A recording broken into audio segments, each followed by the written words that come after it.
Well, good afternoon, Suzanne, Josie. Welcome to the Cozy Coach Hi. podcast. How are you both doing today? Really good, Yes, thanks. good. How are Good. you? Yes, very well, thank you. Excited to have such experts in the coaching field joining the podcast today. I'm really excited to hear, your thoughts around today's topic of energy shifts in coaching. So for those of you who are not kind of sure what an energy shift is, it's a change in the state of your coachee. So it might be something emotional, it could be something mental, or maybe even a physical change during the coaching session. And, often these could be referred to as sort of a light bulb moment, or where they've really connected, reflected on something and come to a realization. But that being said, sometimes it could be a really subtle change in somebody's body language that we as coaches pick up on because we're looking for these kind of small changes that the coachee themselves might not even realize. But before I go ahead and spoil all of the ways which you can view an energy shift in coaching, I wondered if you had any examples, Suzanne, that you might want to share. So I've got two actually, and two very positive energy shifts that I enjoyed watching as it unfolds. So the first one was someone who I knew had was a very creative person, and we were talking about something like a job situation in the future. She felt quite negative about, and then we kind of started talking, and I used the open question of sort of visualization, what it would look like. But visualization to her was quite creative, and she then said, "Oh, I can make like a vision board, all the things that I want to do." And then it was just so wonderful to watch because her energy changed. She came forward, eye contact started happening where I hadn't had that before. It was just, eyes was kind of to the left, so the creative bit was coming out, but it was her. She was bringing up all her own goals, what she's going to do, how it's going to look, and it was just wonderful to sort of watch. And I just felt like there was a release as well of kind of, she's a bit fearful about the future. She was fearful would she go for the job because she wasn't good enough for that job yet. And I just saw that a lovely sort of energy release, which was lovely. So that was my first one. Fantastic. The Really good. second one was basically she'd been given a project, just felt like it was new. She felt like there wasn't enough information and just felt like she couldn't do it. She felt a failure. She thought her career was going to be at risk if she didn't complete this project. And when I said to her, after again, we'd gone through many questions, open questions that she'd answered very well, I said, "But what do you bring? What are your strengths?" And then she started talking about all her strengths. And actually, she had worked on a project before, and she told me all about it, and it was very successful. And again, that was a really lovely shift because physically she was moving around, eye contact, she came forward. And I have written down some of the reflective after that meeting, and I sort of kind of felt like there was increased motivation about this, what she was going to do. She was going to go and speak to her manager. There was greater clarity, which was great because she felt that, she kind of did understand what she needed to do. The emotional release, but on both, it was just so wonderful to watch that emotional release. And again, enhanced confidence, because now I just felt like there was, some really, there was a lot of confidence from both of them that actually they knew what they needed to do next. So really positive energy from it. It's fantastic. Some Yeah. great examples, Suzanne, and Yeah. thank you for sharing those. And what Yeah. what was the impact on you as a coach of these energy shifts? Well, I really, there's two words that I had written down as well, and this is how I felt. As I just felt relief and freedom for them. The relief and freedom to go ahead and think about their goal setting and their future, and that was really lovely for me to be able to see that. Yeah. Yeah, fantastic. Some really positive energy shifts there, and I'm actually gonna change direction a little bit now because I think when we talk about energy shifts, we think about some of those light bulb moments, some of those breakthroughs.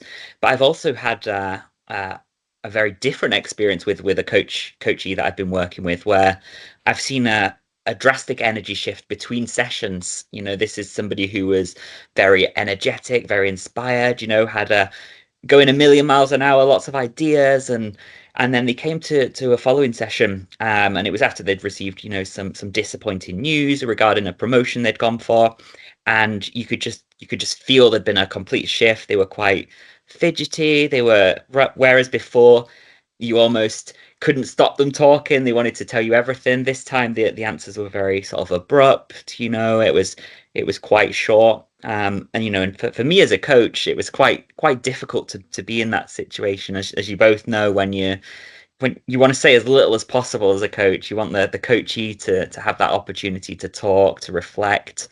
And following the session, I think in hindsight, when I look back at it, it's probably should have just drawn it to a close, and rescheduled that session for when they're in a better headspace. So there's always a learning to take away there, but definitely sort of a challenging position to be in, I would say. That being said, I've also, of course, had a fair share of positive energy shifts. One that sticks with me is I was working with someone who was having challenges with their team. They weren't kind of on the same page, and they just couldn't understand why the team weren't just doing what they should do, or what they felt they should do, and weren't motivated. And all it took was a really simple question. And I said to the coachee, I was like, what do you feel motivates your team? And I held the silence for a little bit of time, and I could see the cogs whirring. And they replied to me, and they said, you know what, I've never actually considered that what motivates me might not be what's motivating the team. And it was just that little ping, that fresh kind of idea where they think, actually, yeah, there's something there I want to explore, I want to see a little bit more of, and find out what is it that is that the solution? Is that where my problem's coming from? So similar to what you said, Suzanne, it was that kind of excitement almost, where they think, yeah, this is it, this is what I've been missing. I want to go away, and then we built up a bit of a plan and an action around that. But it's just sometimes that simple question, and as a coach, we're trying to keep the questions as open and let the coachee direct it, but that can really lead to that shift in energy. So Fantastic. How did you feel about that, Matt, after that? I think because it was very early in our coaching relationship, for me, because they'd had that breakthrough so early, I felt like it deepened our coaching relationship, because I could see, from a selfish side, I could see what they'd got out of that session. But equally, I know that they left the session thinking, there's something to this coaching, I'm getting something out of it. I understand actually what we're doing here. And it just, cements that relationship, I feel, really.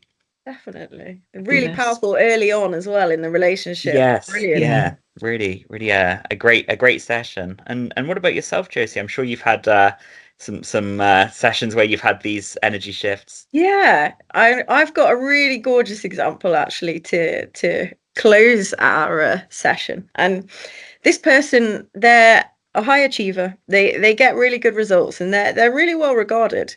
They're also really happy to talk about those things, and they acknowledge that objectively the things that are good and they should be proud of, that people describe as their achievements, they can acknowledge that they're achievements, but they don't feel like they are. So we've explored this, a couple of times. They feel like they're quite meaningless or worthless. They don't really have any impact on them. They're nothing to be proud of, are the words that this coach has used. And I've challenged this and asked how they feel when they talk about these things that people describe as their achievements. And they said they feel nothing, just an emptiness. So I invited them to try a visualization, which we hadn't tried before. They were up for giving it a go, something different. So I asked them to close their eyes and imagine that they felt pride about, one or two of these achievements that people describe. Ask them where they felt it in their body, and they put their hand on their chest. And I asked them what colour that pride was, and they said it was golden. So I asked what temperature it was, and they said it was warm. And then I asked, how does it feel? What texture is it? and they said it was like honey. And then they repeated this warm golden honey that they felt inside their chest. And as they acknowledged that honey texture, I just saw a change on their face. It was almost like a peace washed over them. They got a little bit emotional as well, as they realized that they do have the capacity to feel pride about these things, and now they know what it feels like for them, and they can visualize that moment. So they made a plan there that going forward, when there's something that is an achievement, something to be proud of, they can harness that feeling, that warm golden honey, and start to acknowledge their success much more, which was just incredibly powerful. Like to see when someone's in their own head and they've got their eyes closed, they're not looking at you, they're really just inside themselves, really reflecting, to see that change come over them and the peace come onto their face and their body is just, really, really powerful. Made me very proud to be a coach. That's a wonderful example. Yeah. I think it's really amazing to hear, that we've all had such large experiences around energy shifts and how that's impacted both you as coaches and our coachees as well. And how did you leave that session feeling, apart from proud, Josie? On top of the world. Mm. Absolutely on top of the world, because you every time you go into session, you never know what's going to happen. That's the joy and the challenge of being a coach. It's wherever the coachee wants to take it. So to be able to come out knowing that your questioning, your kind of support to that person has led them to quite a profound moment is just, it's what we do it for. Amazing. Fantastic. Absolutely incredible. Yeah, really good. Well, thank you so much both for joining today's podcast. I hope we'll be able to have you on as guest speakers again going forwards. Absolutely. And look forward Yes, to please. speaking again soon in the future. Thank Fantastic. you very much. Thanks very much. Thank you, Matt. Take care. Thank you, Josie.